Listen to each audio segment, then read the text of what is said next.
we want to be able to keep engagement high. And this is a key thing for salespeople, is being able to keep engagement high. So use a varied tone while speaking, explaining and asking questions. So we spoke earlier about asking the sensitive questions and the right tone for using that, but you need to vary your tone as you go along to make sure that the conversation feels like a nice smooth flow and it's interesting and engaging. What you don't want to do is be on the phone, and I'm sure we've all been stuck on the phone with monotone people, and it's like, oh my God, this is killing me, and you just want to get away from that phone and stop the questions immediately. So make sure when we are doing this, that the more varied and fun you can keep it.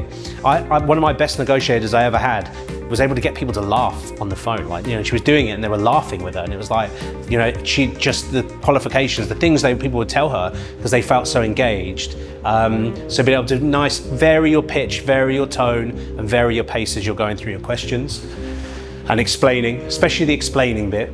Allow the applicant to speak and leave space for responses to keep the applicant actively involved in the conversation. So it has to be a two-way street. It has to be you throw the ball to them, they put it back to you, you throw the ball to them, and they enjoy it. They enjoy those conversations, those questions. And then lead on from questions so for instance, they give you a bit of information, then further qualify on that, shows that real interest in that point.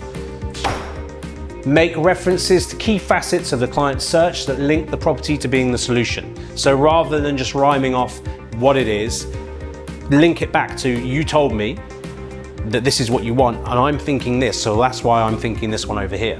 And you told me you like this, so I think this one's a really good one. And it keeps them engaged. It knows that, builds that interest and builds that path to being the solution. Don't take too long on any one subject. So laboring any one point, can get a bit boring, and we sort of all have our bits that we like to talk about, and sometimes we can, get caught going into too much detail on one bit. But if we don't keep any bit too long, it keeps the calls nice and concise. And what we're aiming for is not long conversations. We're aiming for good conversations, enjoyable conversations that move us along pretty quickly. Look for signs of disinterest and a lack of rapport on the call.